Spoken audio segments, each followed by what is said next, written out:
గత 3 రోజుల కిందట మనం చూసినట్టయితే ఎక్కడా లేని విధంగా ఈరోజు సత్యసాయి జిల్లాలో మడకశిర నియోజకవర్గంలో మడకశిర టౌన్లో గోపాలకృష్ణ గారు పెద్ద ఆయన ఆర్యవైశ్య సంఘ అధ్యక్షులు గోపాలకృష్ణ గారి మీద ఒక చిన్న సైట్ వివాదం అయ్యి ఆయన కోర్టులో ఉన్న ఇష్యూని నైట్ పూట వారు మిల్లులో పని వాళ్ళతో పని చేయించుకుంటా ఉండగా కొంతమంది దుండగులు బయట వ్యక్తులు అతని మీద వ్యక్తిగతంగా దాడి చేసి ఈ విధంగా దెబ్బ తగిలే విధంగా దాడి చేసి ఇబ్బంది పెట్టడం జరిగింది.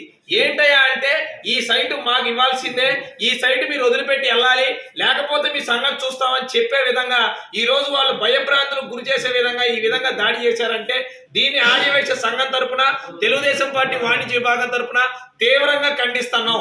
గోపాలకృష్ణ గారికి తోడుగా ఈ కేసు ఎటువంటి ఇబ్బంది లేకుండా గోపాలకృష్ణ గారికి న్యాయం జరిగే విధంగా రాష్ట్రంలోని ఆర్యవైశ్యులందరం కూడా గోపాలకృష్ణ గారికి మద్దతు పలుకుతాం. పార్టీలకు అతీతంగా ఆర్యవైశ్య సంఘాన్ని బలోపేతం చేస్తూ రాష్ట్రంలో అనేక చోట్ల ఈ రోజు ఈ ప్రభుత్వం ఏర్పడిన దగ్గర నుంచి దాడులు జరుగుతూ ఉన్నాయి. ల్యాండ్ టైటిలింగ్ అని ఒక తప్పుడు యాక్ట్ తీసుకొచ్చి ఈ విధంగా కష్టార్జితంగా డబ్బులు పెట్టి సంపాదించుకున్న భూమి ఉన్నా ఈ భూమిని ఏదో విధంగా లాక్కునే ప్రయత్నం చేయటం చాలా హాస్యాస్పదం. దీన్ని తీవ్రంగా ఖండిస్తున్నాం. ఈ రోజు ఏదైతే స్టేషన్ లో పోలీసులు కూడా సానుకూలంగానే ఉన్నామని చెప్తున్నారు, కానీ 307 పెట్టమంటే మర్డర్ అటెంప్ట్ కేసు పెట్టాల్సిన మర్డర్ అటెంప్ట్ చేశారు.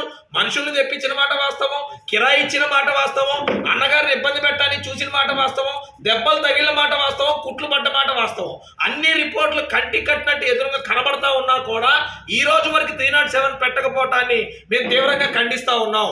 ఇమ్మీడియట్ గా పోలీస్ యాక్షన్, పోలీస్ ఎవరైతే ఒక డిఎస్పీ గారు కానీ సిఐ గారు కానీ ఎస్పీ గారు కానీ ఉన్నారో వారు తక్షణమే దీని మీద చర్యలు తీసుకోవాలి. లేని పక్షాన మేము ఖచ్చితంగా ఒక 4 రోజుల టైంలో ఎస్పీ గారి ఆఫీస్ ముట్టడి పెడతాం. ఎస్పీ గారి ఆఫీస్ ముట్టడి చేసి కూడా 307 కనుక బాధితులు ఏదైతే వాళ్ళు అధికార పక్షంలో ఉన్న వాళ్ళు ఏదైతే ఇతను ఇబ్బంది పెట్టారో గోపాలకృష్ణ గారిని వారి మీద ఇమ్మీడియట్ చర్యలు తీసుకొని అరెస్ట్ చేసి లోపల పెట్టకపోతే ఖచ్చితంగా రాష్ట్ర వ్యాప్త ఆందోళన పిలిపించి ఇక్కడ సత్యసాయి జిల్లాలో ఎస్పీ ఆఫీస్ ముట్టడి పెడతామని కూడా మీడియా ముఖంగా తెలియజేసుకుంటా ఉన్నాం.